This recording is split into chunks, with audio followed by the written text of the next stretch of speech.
આજના વિડીયોમાં આપણે જોઈશું કે ટેક્સ્ટ નેક સિન્ડ્રોમ એટલે શું. Hello, my name is doctor Riya Parmar, but today I am your ફિઝિયોપાડી.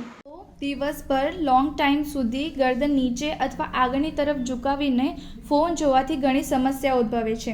જ્યારે માથું આગળની તરફ ઝુકાવીએ છીએ ત્યારે ગરદન પર 5 થી 6 ગણું વધુ વજન પડે છે, જેને કારણે ખભા અને ગરદનના સ્નાયુઓમાં મસલ ઇમ્બેલેન્સ જેવી સમસ્યાઓ જોવા મળે છે. હવે આપણે જોઈએ કે આ ટેક્સ્ટ નેક સિન્ડ્રોમના લક્ષણો શું હોઈ શકે છે.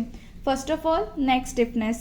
તદુપરાંત તેની સાથે સર્વાઇકોજેનિક હેડેક, વોમિટિંગ, ચક્કર આવવા તથા નેક હમ્પ હોવો વગેરે જેવું જોવા મળે છે.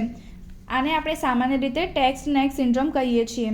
હવે આનો ઉપાય શું છે? First of all, reduce screen time. Head અને શોલ્ડરનું અલાઇનમેન્ટ મેન્ટેન કરવું જોઈએ. ફોન અને લેપટોપ જ્યારે આપણે યુઝ કરીએ છીએ ત્યારે તેની પોઝિશન અથવા સ્તર આંખોની સામે તરફ રાખવું જોઈએ. 5 મિનિટનો બ્રેક લેવો જોઈએ કામ દરમિયાન અને નેક સ્ટ્રેચ કરવી જોઈએ, નેકની થોડી મૂવમેન્ટ કરવી જોઈએ.